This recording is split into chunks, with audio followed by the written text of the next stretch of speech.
குறைந்த விலை நிறைந்த தரம். தங்கள் தேவைகள் அனைத்தும் ஒரே இடத்தில். ஜெயச்சந்திரன். சுவைத்தவர் நெஞ்சுமெல்லாம் சமைத்தவர் நிலைத்திட எங்கேயும் ஸ்ட்ராங் கட்டு பெருங்காயம். வணக்கம் நண்பர்களே, மின்னம்பலம் டிஜிட்டல் திண்ணைக்கு உங்களை வரவேற்கிறோம். நான் ராகவேந்திர ஆரா. இன்றைய டிஜிட்டல் திண்ணையிலே வேலூரிலே அனைத்து இந்திய அண்ணா திராவிட முன்னேற்ற கழகத்தின் இளைஞர்கள் இளம்பெண்கள் பாசறையின் முதல் மண்டல மாநாடு இன்று நடைபெற்றிருக்கிறது.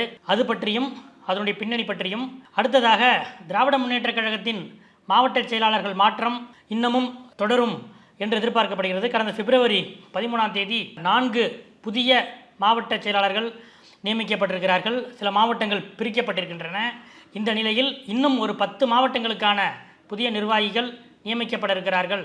சிலர் பந்தாடப்பட இருக்கிறார்கள் என்ற தகவல் வருகிறது. இது ரெண்டையும் தான் இன்றைக்கு டிஜிட்டல் திணையில் பார்க்க போகிறோம். முதலில் திராவிட முன்னேற்ற கழகத்தின் மாவட்ட செயலாளர்கள் மாற்றம் எந்த அளவில் இருக்கிறது என்பது பற்றி பார்ப்போம். கடந்த பிப்ரவரி 13ஆம் தேதி திமுக தலைவர் முதலமைச்சர் ஸ்டாலின் யாருமே எதிர்பாராத வகையில், இன்னும் சொல்ல போனால் எல்லாரும் எதிர்பார்த்தது, ஆனால் இன்றைக்குத்தான் வரப்போகிறது என்று அறியாமல் இருந்த நிலையில், குறிப்பாக தஞ்சை மாவட்டத்தில் ஏற்பட்டிருக்கிற மாற்றம் அங்கே இருக்கிற பொறுப்பு அமைச்சருக்கு கூட தெரியவில்லை. இப்படி அமைச்சர் பொன்முடியின் மகன் டாக்டர் கௌதம் சிகாமணி அவருடைய மாவட்டத்திலிருந்து பிரித்து விழுப்புரம் மத்திய மாவட்டமாக விழுப்புரம் வானூர் 2 தொகுதிகளையும் டாக்டர் லட்சுமணனுக்கு கொடுத்த அந்த மாற்றம், இவையெல்லாம் பரபரப்பாக பேசப்பட்டது. விழுப்புரம் மாவட்ட பஞ்சாயத்து பற்றி நேற்று டிஜிட்டல் திணையிலே நாம் விரிவாக பார்த்தோம்.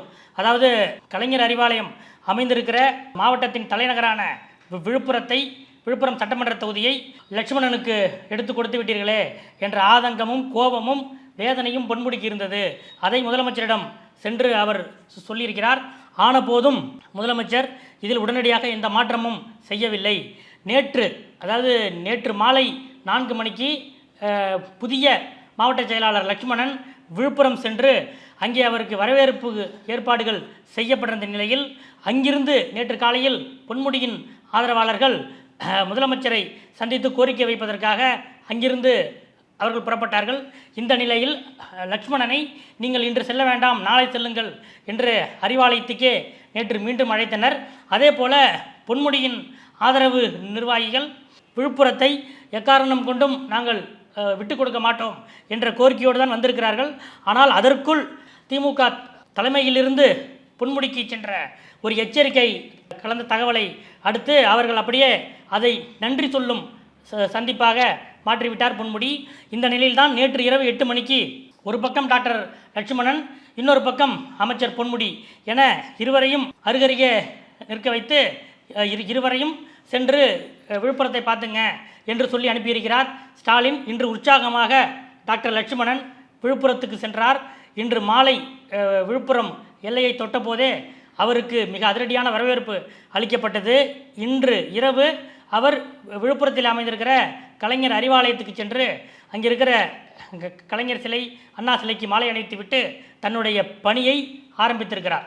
இதில் இன்னும் இந்த அதிர்வு, இந்த பரபரப்பு இன்னும் ஓயவில்லை. என்னென்று கேட்டால், விழுப்புரம் மாவட்ட செயலாளராக, விழுப்புரம் தெற்கு மாவட்ட செயலாளராக இதற்கு முன்புரை இருந்த, அதாவது இப்போ விழுப்புரம், வானூர், விக்கிரவாண்டி மற்றும் திருக்கோவலூர் இந்த 4 சட்டமன்ற தொகுதிகளையும் சேர்த்து மாவட்ட செயலாளராக இருந்த பொன்முடியின் மகன் டாக்டர் கௌதம் சிகாமணி மீது முதலமைச்சர் அளவு கடந்த அன்பு வைத்திருக்கிறார். அதற்கு ஒரு சின்ன உதாரணமும் மிக லேட்டஸ்டான உதாரணத்தையும் அவர்கள் சொல்கிறார்கள். மாவட்ட செயலாளர் ஆனதிலிருந்து அதற்கு முன்பிலிருந்தே அவர் தாடி வைத்து கொண்டு தான் இருந்தார். இன்னும் குறிப்பாக சொல்ல வேண்டுமென்றால், கடந்த ஜனவரி இறுதியிலே விழுப்புரம் மாவட்டத்தில் சமூக நீதி போராளிகளுக்கான அந்த மணிமண்டபத்தை முதலமைச்சர் ஸ்டாலின் திறந்து வைத்தார். ஏற்கனவே அது திட்டமிடப்பட்டது. மழை வெள்ளம் காரணமாக ஒத்திவைக்கப்பட்டு கடந்த ஜனவரி மாதம் அது நடைபெற்றது. அந்த நிகழ்ச்சியை வெற்றிகரமாக நடத்தி முடித்த அந்த நிலையில் அப்போது கௌதம் சிகாமணிக்கு பாராட்டு தெரிவித்தார் முதலமைச்சர் ஸ்டாலின். இதையடுத்து நேரில் சென்று சென்னைக்கு வந்து இது மாதிரி எங்கள் மாவட்டத்தில் இப்படி ஒரு நிகழ்ச்சியை நடத்தி கொடுத்தமைக்கு ரொம்ப நன்றி என்று சொல்வதற்காக டாக்டர் கௌதம் சிகாமணி, அமைச்சர் பொன்முடி உள்ளிட்டவர்கள் முதலமைச்சர் ஸ்டாலினை சந்தித்தார்கள். அப்போது ஸ்டாலின் எப்போதுமே அவர் டாக்டர் கௌதம் சிகாமணியை ராஜேஷ் அப்படின்ற கூப்பிடுவார்.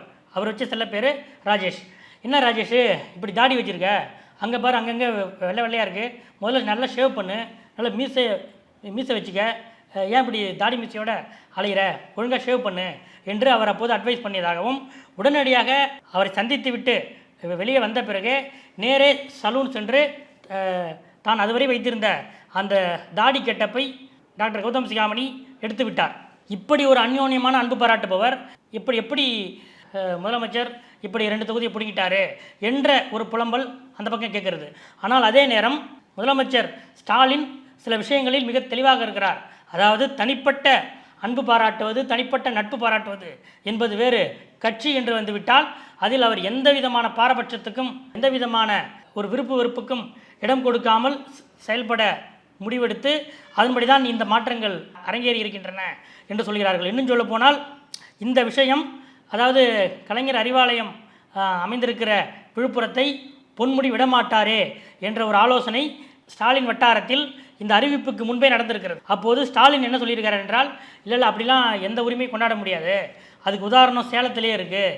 சேலத்தில் வீரபாண்டியார் தான் இங்கே இருக்கிற மாவட்ட கழக அலுவலகத்தை கட்டினார். அவருக்கு பிறகு அவருடைய மகன் ராஜா அந்த மாவட்டத்தை, அந்த சேலம் அறிவாலயத்தை இருக்கும் பகுதியை உள்ளடக்கிய மாவட்டத்தின் மாவட்ட செயலராக வந்தார். அதற்கு பிறகு இப்போ அமைச்சர் பனமரத்தப்பட்டி ராஜேந்திரன் அந்த மாவட்டத்துக்கு மாவட்ட செயலராக இருக்கிறார். அதனால் இல்லை ராஜேந்திரன் அங்கே வரக்கூடாது, நாங்கள் தான் இருப்போம் அப்படின்னு சொல்ல முடியுமா? அதனால் அந்த வகையில் பார்த்தால் எந்த மாவட்ட செயலாளர் இருக்கிறாரோ அவருடைய கட்டுப்பாட்டில் மாவட்ட கழகம் அலுவலகம் இருக்கும். இன்னும் சொல்ல போனால் விழுப்புரம் மத்திய மாவட்டம், விழுப்புரம் தெற்கு, விழுப்புரம் வடக்கு 3 மாவட்டங்களுக்கும் பொதுவான இடம்தான் அந்த கலைஞர் அறிவாலயம். அதனால் அப்படியும் சொந்தம் கொண்டாட முடியாது என்று முதலமைச்சரே அந்த ஆலோசனையில் சொல்லி இந்த முடிவை எடுத்ததாக சொல்கிறார்கள். இன்னொரு முக்கியமான விஷயம், சீனியரான அமைச்சர் பொன்முடி அவருடைய மகன் வைத்திருந்த 4 தொகுதிகள் குறைக்கப்பட்டு 2 சட்டமன்ற தொகுதிகளாக ஆக்கப்பட்டிருக்கிறது. அவர் கடுமையாக எதிர்ப்பு தெரிவித்தும் இல்லை இப்போதைக்கு இதுதான் என்று சொல்லி அந்த பஞ்சாயத்து முடிவுக்கு கொண்டு வரப்பட்டிருக்கிறது. இதன் மூலம் முதலமைச்சர் ஸ்டாலின் சொல்ல வரும் செய்தி என்னவென்றால், அடுத்தடுத்து இனி மாவட்ட செயலாளர்கள் மாற்றங்கள் நடக்கப் போகின்றன. இதில் சீனியர்களும் பாதிக்கப்படலாம். அப்படி யாரேனும் சீனியர்கள் பாதிக்கப்பட்டால் ஏற்கனவே பொன்முடி விவகாரத்தில் என்ன முடிவெடுத்தோமோ அதே முடிவுதான், எந்த மாற்றமும் இல்லை என்பதுதான் இந்த விழுப்புரம் பஞ்சாயத்து மூலம் ஸ்டாலின் மற்ற சீனியர்களுக்கு சொல்லியிருக்கிற மெசேஜ், கொடுத்திருக்கிற ஸ்ட்ராங் வார்னிங் என்று சொல்கிறார்கள். அதே போல் இன்னும் பிரிக்கப்படாமல் இருக்கிற அதிகபட்ச தொகுதிகளை தங்கள் வசம் வைத்திருக்கிற மாவட்ட செயலாளர்களிடமிருந்து அந்த தொகுதிகள் பிரிக்கப்பட்டு பகிர்ந்து கொடுக்கப்பட இருக்கின்றன என்றும், இந்த மாவட்டங்களுக்கு பிறகு தமிழ்நாட்டின் தலைநகர் சென்னையிலும் முதலமைச்சர் கை வைக்க இருக்கிறார். சென்னையில் அமைச்சர் சேகர்பாபு, இந்த பக்கம் மாவட்ட செயலாளர் அமைச்சர் மா சுப்பிரமணியன் ஆகியோர் இருக்கிறார்கள். இவர்களுக்கு கணிசமான சட்டமன்ற தொகுதிகள் இருக்கின்றன. இன்னும் சொல்லப்போனால் அமைச்சர் சேகர்பாபு தான் முதலமைச்சருடைய குளத்தூர் தொகுதியை கவனித்துக் கொள்கிறார். ஒவ்வொரு நிகழ்ச்சியும் பார்த்து ஏற்பாடு செய்கிறார். கிட்டத்தட்ட குளத்தூரில் ஒரு எம்எல்ஏ என்னென்ன செய்ய வேண்டுமோ அந்த பணிகளை எல்லாம் சேகர்பாபு தான் கவனித்து ஒருங்கிணைத்து அங்கே செயலாற்றி கொண்டிருக்கிறார். இந்த நிலையில் சென்னையில் சேகர்பாபுவின் செல்வாக்கை முதலமைச்சர் குறைப்பாரா என்ற ஒரு கேள்வியும் எழுகிறது. அதே நேரம் எழும்பூர் சட்டமன்ற உறுப்பினர் திரு பரந்தாமன், அவருக்கு உதயநிதி ஸ்டாலினுடைய ஆதரவு பலமாக இருக்கிறது.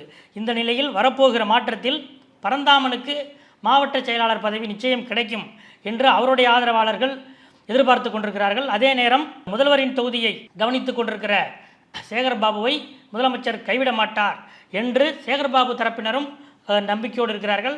ஆன போதும் சென்னையிலும் ஒரு மாற்றம் இருக்கிறது என்பதுதான் திமுகவில் இப்போது மிக பரபரப்பாக அரங்கேறி வரும் விவாதமாக இருக்கிறது. இன்னும் 2 பட்டியல்கள் வரப்போகின்றன, குறைந்தது 10 மாவட்டங்கள் மாறப்போகின்றன என்பதுதான் அறிவாலயத்திலிருந்து கிடைக்கக்கூடிய இது தொடர்பான அப்டேட். அடுத்ததாக இன்று வேலூரிலே அனைத்து இந்திய அண்ணா திராவிட முன்னேற்ற கழகத்தின் இளைஞர்கள் இளம் பெண்கள் பாசறையின் மண்டல மாநாடு இன்று நடைபெற்றிருக்கிறது. அதாவது கடந்த சில மாவட்ட செயலாளர்கள் கூட்டங்களிலெல்லாம் தொடர்ந்து எடப்பாடி பழனிசாமி அதிமுகவுடைய மாவட்ட செயலாளர்களிடம் வற்புறுத்தி வருகிற ஒரு விஷயம், பெண்கள் ஓட்டு நம்மிடமிருந்து நகர்ந்து கொண்டிருக்கிறது. நம்ம வெளியில் என்னதான் சொன்னாலும் உள்ளுக்குள் திமுகவை நோக்கி பெண்கள் ஓட்டு போய் கொண்டிருக்கிறது. இதற்கு காரணம் அவர்களுடைய அந்த கலைஞர் உரிமை தொகை மாதம் 1000 ரூபாய், அதே போல் இலவச பேருந்து பயணம், அதே போல் அந்த அரசு கல்லூரிகளில் படிக்கும் மாணவர்களுக்கு மாதம் 1000 ரூபாய் திட்டம். இந்த விஷயங்கள் எல்லாம் பெண்கள் ஓட்டை திமுக பக்கம் கொஞ்சம் கொஞ்சமாக எடுத்துக்கொண்டு போய் கொண்டிருக்கிறது. நம்முடைய பாரம்பரியமான பெண்கள் ஓட்டு அம்மா இருக்கும்போது, அதான் எடப்பாடி சொல்கிறார், அம்மா இருக்கும்போது நமக்கென்று இருந்த பெண்கள் ஓட்டில் சேதாரமாக்கி கொண்டிருக்கிறது. அதனால் இளைஞர்கள் இளம்பெண்கள் பாசறையை நாம் மீண்டும் கட்டி எழுப்பி பலமாக செயல்பட வைக்க வேண்டும் என்பதுதான் கடந்த சில மாவட்ட செயலாளர்கள் கூட்டங்களில் எடப்பாடி சொல்லி வரும் முக்கியமான விஷயம். அதுவும் இப்போது பிரசாந்த் கிஷோர் அவருடைய டீம் கிட்டத்தட்ட அதிமுகவுக்கு ஆலோசனைகளை அளிக்க ஆரம்பித்து விட்டன என்று சொல்கிறார்கள். அந்த அடிப்படையில் தான் திமுகவுக்கு இருக்கும் பெண்கள் வாக்கு வங்கியில் சேதாரத்தை உண்டு பண்ணும் வகையில் அண்ணா யூனிவர்சிட்டி மாணவிக்கு நேர்ந்த பாலியல் வன்கொடுமையை மிகப்பெரிய விஷயமாக அரசியல் ரீதியாக அதிமுக முன்னெடுத்தது. யார் அந்த சார் என்ற அதிமுகவின் பிரச்சாரம் மிக வலிமையான ஒரு அதிர்வை ஏற்படுத்தியது. முதலமைச்சர் ஸ்டாலினே சட்டமன்றத்தில் பதிலளிக்க வேண்டிய அளவுக்கு அது மிக தீவிரமாக அது இருந்தது. அதற்கு பிறகு தொடர்ந்து பெண்கள் பாதுகாப்பு விஷயத்தை அதிமுக முன்னெடுத்து வருகிறது. இதற்கு காரணம் பெண்களுடைய வாக்கு வங்கியை மீண்டும் தக்க வைக்க வேண்டும், மீண்டும் நம் பக்கம் திருப்ப வேண்டும் என்ற காரணம்தான். அந்த அடிப்படையில் தான் இளைஞர்கள் இளம்பெண்கள் பாசறையின் மாநாடுகளை தமிழ்நாடு முழுவதும் ஒவ்வொரு மண்டலத்திலும் நடத்த வேண்டும் என்று முடிவெடுக்கப்பட்டு அதன்படி இன்று பிப்ரவரி 16ஆம் தேதி முதல் மாநாட்டை வேலூரில் நடத்தியிருக்கிறார்கள். இந்த மாநாட்டுக்காக சென்னை சென்ட்ரல் ரயில் நிலையத்திலிருந்து அதிமுக பொதுச்செயலாளர் எடப்பாடி பழனிசாமி வெஸ்ட் கோஸ்ட் ரயிலில் இன்று பகல் புறப்பட்டார். பிற்பகல் 3:30 மணி வாக்கில் காட்பாடியில் இறங்கினார். காட்பாடியில் அவருக்கு உற்சாக வரவேற்பு அளிக்கப்பட்டது. அங்கிருந்து அதிமுக மாவட்ட கழக அலுவலகத்துக்கு சென்றார். அங்கே டாக்டர் சிவகுமார் என்பவர் ஏற்பாடு செய்திருந்த அம்மா கிளினிக்கை அவர் திறந்து வைத்தார். அதன் பிறகு ஃபார்ச்சூன் ஹோட்டலில் சென்று ஓய்வெடுத்த எடப்பாடி பழனிசாமி மாலை 6 மணி வாக்கில் அந்த மாநாட்டு மேடைக்கு வந்தார். சுமார் 15,000 நாற்காலிகள் இந்த மாநாட்டுக்காக போடப்பட்டிருந்தன. இந்த மாநாட்டுக்கான பெரும்பாலான பொருளாதாரத்தை முன்னாள் அமைச்சர் கே.சி. வீரமணி ஏற்றுக்கொண்டிருக்கிறார் என்று சொல்கிறார்கள். மற்றபடி அதிமுக மாவட்ட செயலாளர்கள் மற்ற நிர்வாகிகள் எல்லாம் சின்ன சின்ன செலவுகளை ஏற்றுக்கொண்டிருக்கிறார்கள் என்று சொல்கிறார்கள். இந்த மாநாட்டில்தான் மீண்டும் பெண்கள் பாதுகாப்பை பற்றி எடப்பாடி பழனிசாமி பேசியிருக்கிறார். அது மட்டுமல்ல, இந்த மத்திய அமைச்சர் தர்மேந்திர பிரதான் அவர் நேற்று மும்மொழிக் கொள்கையை தமிழ்நாடு ஏற்றுக்கொள்ளாவிட்டால் அந்த பள்ளிக்கல்வித்துறைக்கான அந்த நிதி ஒதுக்கப்பட மாட்டாது என்று சொன்னார் அல்லவா, அதற்கு அதிமுக சார்பில் பதிலளிக்கவில்லை என்றெல்லாம் நேற்று திமுக தலைவரும் முதலமைச்சருமான ஸ்டாலின் கடுமையான ஒரு கண்டனத்தை எழுப்பியிருந்தார். இந்த நிலையில் அந்த பிரச்சனைக்கும் என்று பதில் சொல்லி, நாங்கள் இருமொழி கொள்கைதான் எங்கள் நிலைப்பாடு, மத்திய அரசில் இருப்பவர்கள் இங்கே ஆட்சி நடத்துபவர்களை பார்க்காமல் மக்களை பாருங்கள் என்று அதையும் ஒரு சுற்றி வளைச்சி தான் எடப்பாடி பழனிசாமி இன்று பேசியிருக்கிறார். அதே போல் கூட்டணி விஷயத்தில் நீங்கள் எதிர்பார்க்கிற மாதிரி ஒரு வலிமையான கூட்டணி அமையும் என்றும் எடப்பாடி பழனிசாமி கூறியுள்ளார். இந்த முதல் மண்டல மாநாடு, அதாவது இளைஞர்கள் இளம்பெண்கள் பாசறையின் முதல் மண்டல மாநாடு வெற்றிகரமாக நடத்தப்பட்ட மகிழ்ச்சியில் இன்று இரவு அங்கிருந்து வேலூரிலிருந்து புறப்பட்டார். நாட்ராம்பள்ளியில் முன்னாள் அமைச்சர் கே.சி. வீரமணி எடப்பாடி பழனிசாமிக்கு டின்னர் ஏற்பாடு செய்திருந்தார். அங்கே டின்னரை முடித்துவிட்டு சாலை மார்க்கமாக காரில் சேலம் புறப்பட்டு சென்றார் எடப்பாடி பழனிசாமி. அதாவது இந்த மாநாட்டின் முக்கிய நோக்கம் பெண்கள் ஓட்டை பிகே போட்டு கொடுத்த ரூட்டின் அடிப்படையில் அதிமுக தங்கள் பக்கம் திருப்புவதற்கு செய்யப்படுகிற ஒரு அடிப்படையான முதல் முயற்சியாக இது அமைந்திருக்கிறது என்று அதிமுக வட்டாரத்தில் கூறுகிறார்கள். பார்ப்போம் அடுத்தடுத்து என்ன நடக்கிறது என்று. அடுத்தடுத்த அப்டேட்டுகளை அறிந்து கொள்ள தொடர்ந்து காத்திருங்கள். நன்றி. குறைந்த விலை நிறைந்த தரம், தங்கள் தேவைகள் அனைத்தும் ஒரே இடத்தில். ஜெயச்சந்திரன். சுவைத்தவர் நெஞ்சுமெல்லாம் சமைத்தவர் நிலைத்திட எங்கேயும் ஸ்ட்ராங் கட்டு பெருங்காயம். மின்னம்பலம்.com தமிழின் முதல் மொபைல் பத்திரிகை.